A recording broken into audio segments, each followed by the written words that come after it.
اعوذ باللہ من الشیطان الرجیم بسم اللہ الرحمن الرحیم سینشین پر تشریف فرما مہاراشٹرا کل مجلس اتحاد المسلمین کے صدر و سابق رکن پارلیمنٹ جناب امتیاز جلیل صاحب،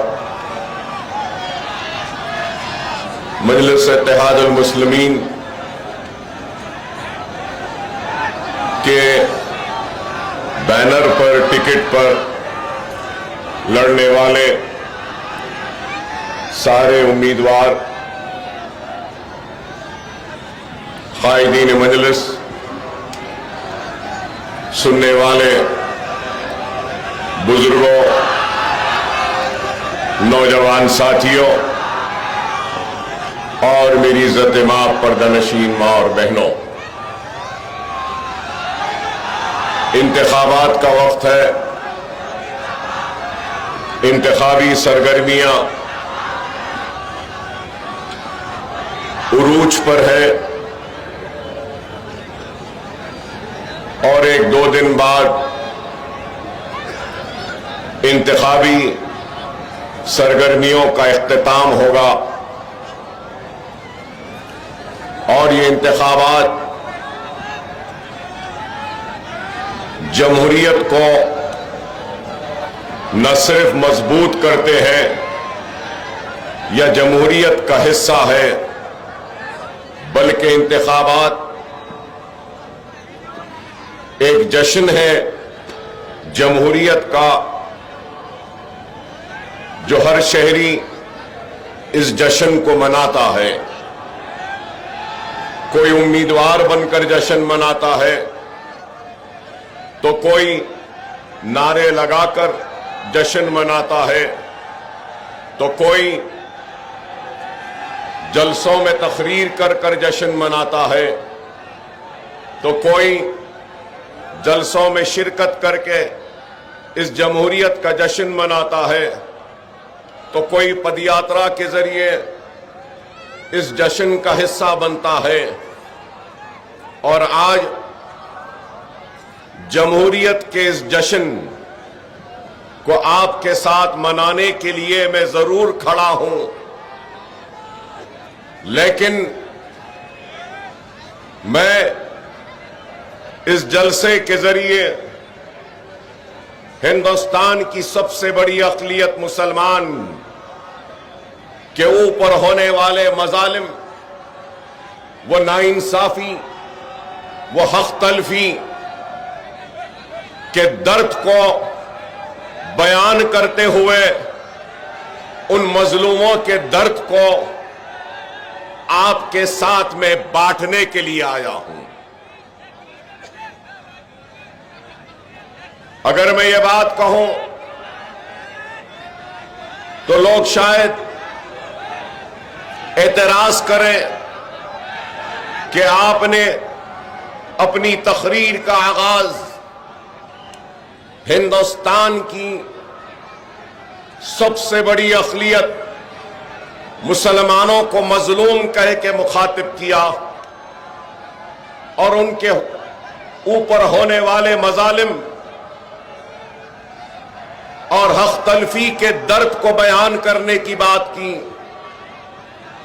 ہاں، یہ میرا حق ہے اور مجھے اس حق سے کوئی محروم نہیں کر سکتا۔ یہ بات میں اس لیے کہہ رہا ہوں کیونکہ میں اگر ہندوستانی ہونے پر ناز کرتا ہوں تو میں لا الہ الا اللہ محمد رسول اللہ کلمہ پڑھنے پر فخر بھی محسوس کرتا ہوں۔ ہندوستانی ہوں، ناز کرتا ہوں، مسلمان ہوں، فخر ہے، لیکن آج زندگی کے ہر شعبے حیات میں ہندوستان کی سب سے بڑی اقلیت مسلمانوں کے ساتھ ناانصافی ہو رہی ہے، حق تلفی ہو رہی ہے، ان کے اوپر مظالم ڈھائے جا رہے ہیں، ان کو کرب بھری زندگی گزارنے پہ مجبور کیا جا رہا ہے، تو ان کو مصیبتوں اور مسائل میں مبتلا کیا جا رہا ہے۔ اس لیے یہ بات میں کہہ رہا ہوں، اور میں نے دستور پر حلف لیا، اور جب ایک انسان اور ایک منتخب ہونے والا نمائندہ، چاہے وہ اسمبلی کے انتخابات میں منتخب ہو یا پارلیمنٹ میں ہو، وہ حلف لیتا ہے تو ذمہ داری ہوتی ہے کہ وہ سب سے پہلے اس کی آواز بنے جو مظلوم ہے، سب سے پہلے اس کی آواز اور اس کی حق کی لڑائی لڑے جس کی حق تلفی ہوئی ہے، سب سے پہلے پچھڑے ہوئوں کی آواز بنے جو آخر میں ہے، ان کو آگے بڑھانے کی کوشش کرے۔ یہ ذمہ داری کو نبھانا میرے لیے صرف ایک ذمہ داری نہیں بلکہ یہ دستوری ذمہ داری بھی ہے کہ پچھڑے ہوئے کا ساتھ دوں، کمزور کا ہاتھ تھاموں، مظلوم کی آواز بنوں، حق تلفی پر آواز بلند کر کے حق دلاؤں اور انصاف کی پکار لگاؤں اور ظالم کے خلاف اپنی آواز کو بلند کروں۔ ملک کے حالات آپ کے سامنے ہیں، انتخابات تو آتے ہیں اور چلے جاتے ہیں۔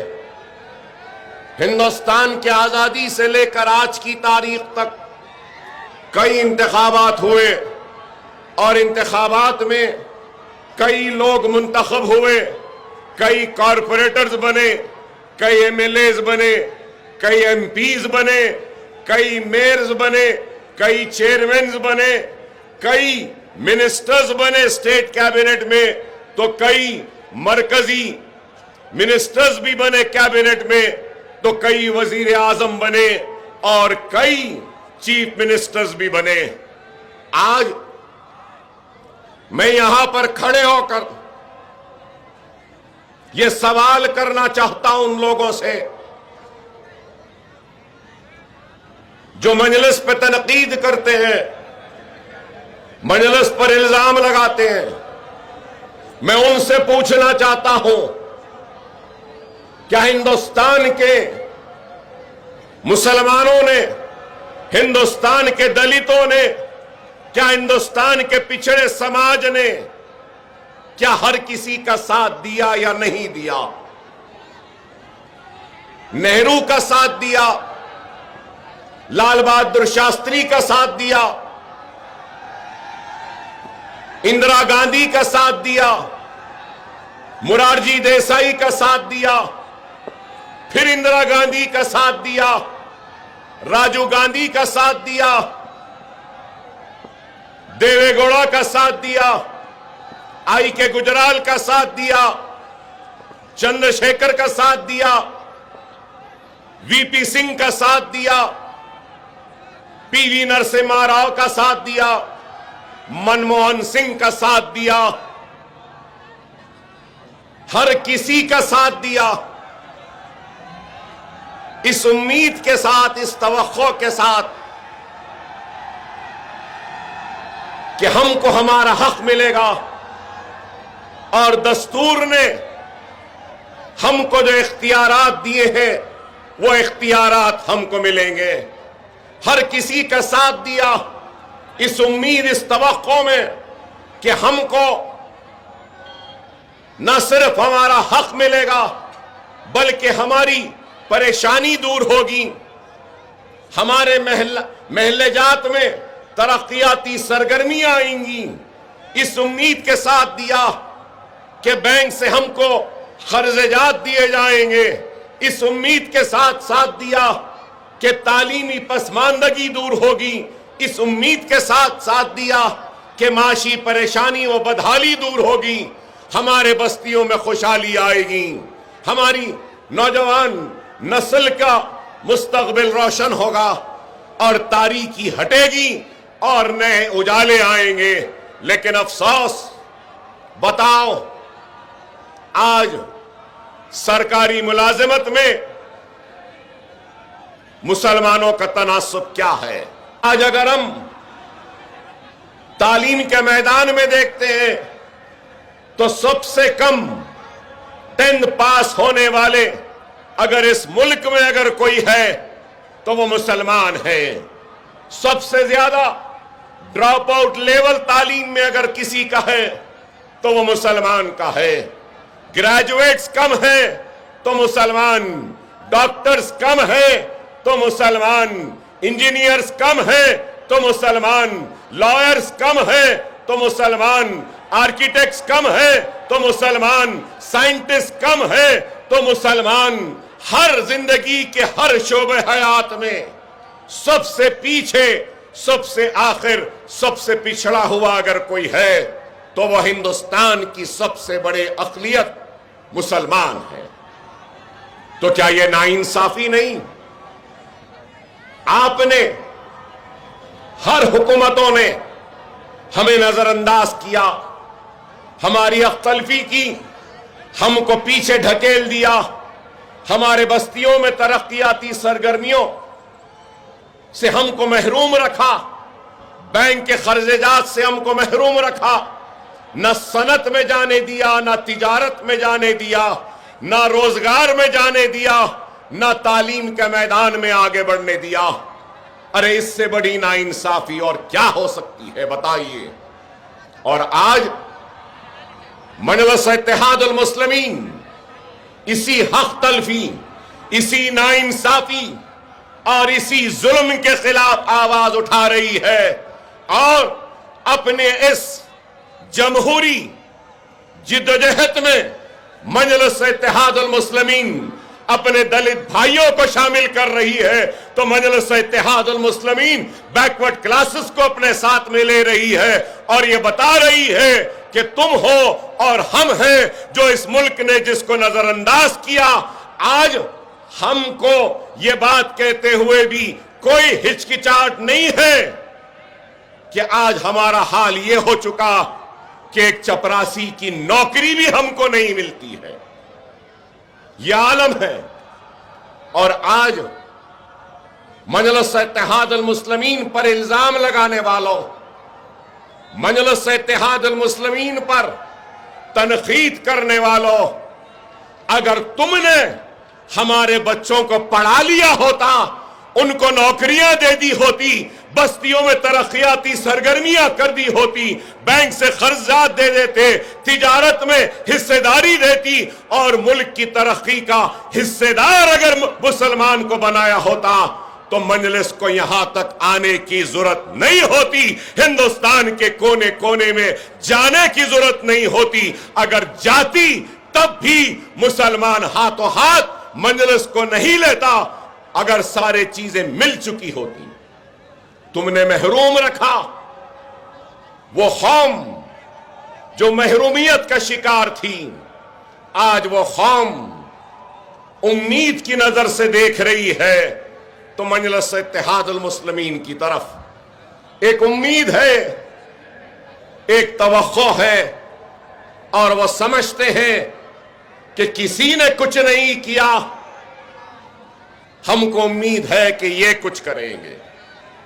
اور ہماری تاریخ ہے کہ ہم صرف زبانی جمع خرچ نہیں کرتے بلکہ عملی میدان میں کام کیا۔ ہمارا کام ہماری پہچان ہے۔ آج ریاست تلنگانہ میں ہم نے جو کام کیا ہے تعلیم کے میدان میں اور پھر روزگار کے میدان میں، صحت کے میدان میں،